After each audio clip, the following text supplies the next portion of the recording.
Hello, and welcome back to my YouTube channel. My name is Ritabile Olifant. I'm a counseling psychologist, and I run an online practice in South Africa. And I also make YouTube videos rather, where I speak about all things mental health, personal development, and I draw inspiration from, of course, my training, my experience as a psychologist, but also from other aspects of my life, including my faith, my love for films and general entertainment. And yeah, I strive to be able to educate and empower people regarding the broad topics of mental health and personal development. So, what it is I would just like to speak about today is a topic that is, I think, very important. And the name of this video, as you can tell, is very simple. Know thyself. Knowing yourself. And it sounds like an easy topic to speak about, but it's not, because it's a very complex one. So here's what I mean. Throughout my experience so far as a psychologist, I've had many conversations with many people, individuals and couples. And if I remember a couple of years ago thinking to myself, there was a piece of insight that I feel like I had.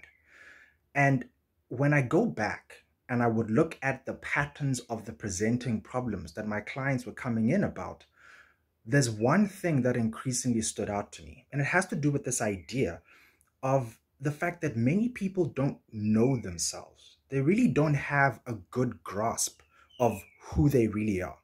Okay. And I'm not speaking in the intoxicated sense of the word, where someone asks, what's your name and you don't know. I'm talking about it in the deep sense of the word, where you don't know who you really are. What are you about? What are your values are? What are your needs are? What's your place in the world? What's your purpose in the world? So when I was thinking about this, I need to be able to simplify the presenting problems that people experience. And basically, if you were to account for all of the biological aspects, for the reasons why people might develop psychiatric disorders or personal problems. So these are the genetic aspects of it. If you were to just take that and just control for it, this is very simplistic, and you were looking at purely the developmental, the psychological aspects of it, I think there's a very important pattern to pay attention to. And it's this. A lot of the time, an important part of the reason why people come for therapy, develop personal problems, and even up to and including developing clinically significant disorders, whether we're talking about depression or anxiety or many of the many other clinical disorders that people can have, one of the core reasons, I think, is because people don't know themselves. So what does that look like? I remember describing it to many clients in this sort of way. A lot of the time, in terms of how people live, they live out the stories that surround themselves as people. And these are stories that they tell themselves about the kind of person that they believe they should be. And these are the stories that they inherit from their friends, from their family, from their communities, from their nation, from their history, about the kind of person that they believe they should be. And I want to make it very clear. These stories, these aspects of a person's identity are important. Like myself, there are many parts of myself that I've inherited from my friends. I've inherited it from my father. I've inherited it from my brother and other family members, including my spouse. And these are good things. They're not self-generated. And I accept them as a part of me because they're healthy and they're good and they're productive. So I am not saying that people are islands by themselves and you have to figure out everything by yourself. But it's important to also understand that the stories that you grew up with from the outside and also from within yourself may not necessarily be authentic to who you really are. And so the way I like to describe it to my clients is that if you could think of a ruler, let's say, or a 10-point scale, right? Where one part is the person that you believe you should be. So that would be where you are right now. And on the other end is the idea of the person that you really are. There's a gap in between that, right? The challenge that people face is that the experience of the gap between those two different people is where so much of the emotional and mental difficulties that they experience lives, right? And I usually try to describe it as a tension, right? That space in between is characterized by tension. And it's characterized by a person living a life where they believe that they have to continue to live up to the stories that they have inherited, that they have self-generated. And to live inauthentically takes a lot of effort, and it's tiring. And you keep having to effectively lie to yourself about the kind of person that you believe you should be for all kinds of reasons. And so much of the time, by the time a person comes to therapy, for whatever reason, let's say they've developed depression or anxiety, or they realize they're so unhappy at work, or maybe they're so unhappy and dissatisfied and unhealthy in particular relationships that they're in, be it with a partner or a friend or a family member. By the time they come for therapy, what brings them to therapy is that presenting problem, right? And it's a legitimate problem to have, and that needs to be worked through. But a lot of the time, they don't understand that the foundation, the seeds, the root for that problem is often based in the fact that they don't know themselves. They don't know the person that they really are, while they're busy living out the story of the person that they believe they should be, right? So living inauthentically requires effort. And at some point, people run out of the strength and the ability to keep living the story.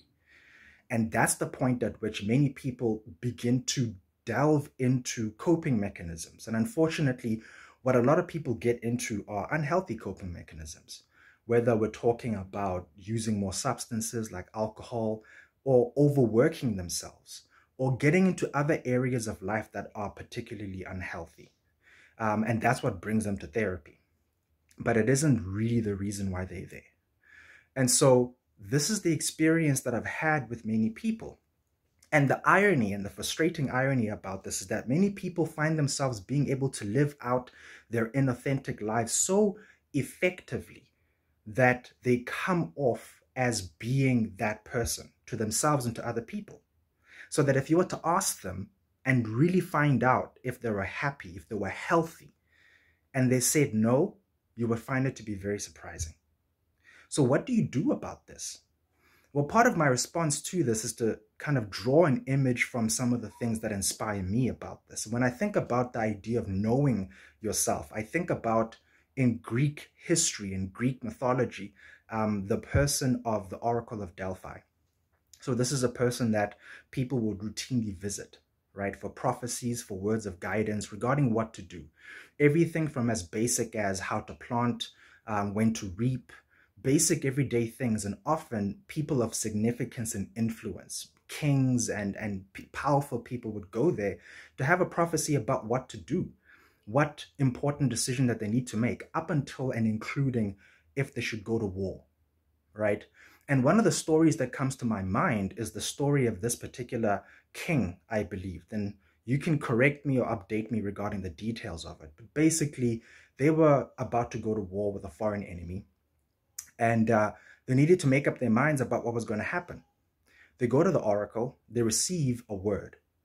And just like with so many of the oracle's prophecies, it was a generally vague and very subjective one that could be interpreted in different ways. And it went something along the lines of, a great kingdom will be destroyed, or something like that. Now, this particular king left that session under the assumption that the great kingdom that will be destroyed is the enemy's kingdom. And it turned out that it was his. And it's important to understand why that happened. It happened, as far as I see it, largely for the reason because this person doesn't know themselves. The words know themselves, know thyself, are on the entrance, I believe, on the doorpost of the entrance of the oracle's rooms, as it were. Know thyself, right? And I believe the reason why that's up there is because in order to be able to receive and understand the prophecies of the oracle, you need to be able to have a good understanding of the kind of person that you are. And that's in every respect. You have to have a good appreciation of not just your strengths and your capabilities, but also your weaknesses and your flaws. so that when you hear a particular word, or you're thinking about making a particular decision, that you're able to appreciate and really understand the meaning of that decision, ideally ahead of time, because you understand who you are, what you need, what you want, what makes you healthy. You can make healthier and more wise decisions, right? And that particular king did not have an accurate understanding of who he was. And therefore, he wasn't able to understand that he was going into that battle with specific weaknesses. So, in terms of how this plays out in the lives of ordinary people, what ends up happening, like I said, they wind up developing all kinds of other problems because they didn't know themselves, right? And so that's part of the value of this concept of knowing yourself. Because when you know yourself, you have an honest and realistic appreciation of yourself. And it's important to understand this in both directions. When you know yourself, you avoid overestimating yourself, where you avoid arrogance on the one end. And then on the other end of that, you avoid underestimating yourself. You avoid devaluing yourself. You have an accurate understanding of who you are when you're living somewhere in the middle of that. And I can't tell you how much talent and so much ability and so much pain and destruction has been caused because people don't know themselves. So on one hand, you have people who completely overestimated themselves and became arrogant or narcissistic, and they wound up destroying other people's lives. From ordinary people all the way through to the most powerful, most wealthy people in the world. And I'm sure you could probably think of a couple of people who have lived and who are currently alive who suffer from this particular problem of not knowing themselves. But on the other hand, you have people who underestimate themselves, who devalue themselves, and they too suffer those consequences. And it isn't just them. Their talent and their abilities and their potential is wasted because they didn't understand that ability. Therefore, they weren't able to live into it, to step into that ability, right? And so this is the thing that I just wanted to bring to your attention. The value of really investigating the person that you really are. And the more you understand yourself, you recognize the probability or the likelihood that you might need to make some changes in your life. And one of the things that I could suggest as a guiding star, as a lodestar for how it is that you can figure out who you are, is to really focus on the idea of what's healthy for you. And I use the word healthy specifically. I could have said happy. I could have said what fulfills you. Those words for me are not very useful when a person is trying to figure out who they are. It's really about figuring out what you need and not necessarily just what you want. It's about figuring out what is healthy for you and not necessarily what makes you happy, right? With the idea being that the more you live into the reality of who you are, what makes you genuinely healthy, the more authentic you become, it becomes easier for you to be fulfilled, easier for you to be happy. But you're also able to understand that life has seasons when you're not happy, has seasons when you don't feel particularly fulfilled, but you can rest in the security that you are still living an authentic life. And so this has implications into multiple areas of life. Everything from your values, the morals that you live, the company you keep, the work that you do, the partners and friends that you have, the kind of person that you are, what you put out there. It's very important. And if you know yourself, it makes it far more likely that you'll become the kind of person who lives up to the potential of themselves, right? So this is an idea that I had. I hope that I was able to really articulate everything that was on my mind. And I hope that it's helpful. I hope that it's useful. I encourage you to know yourself, to be honest with yourself. One of the easiest things for people to do is to lie to themselves. As human beings, we are extraordinary in our ability to tell ourselves lies. Don't lie to yourself. Don't lie to yourself. Tell yourself the truth. Even and especially when that truth is not necessarily what you want to hear. So that's my word for today. I may have another one. And so, yeah, I'm a YouTuber. I make videos about mental health, personal development, drawing from other areas of my life. I look forward to hearing from you. Please feel free to comment. Please feel free to subscribe.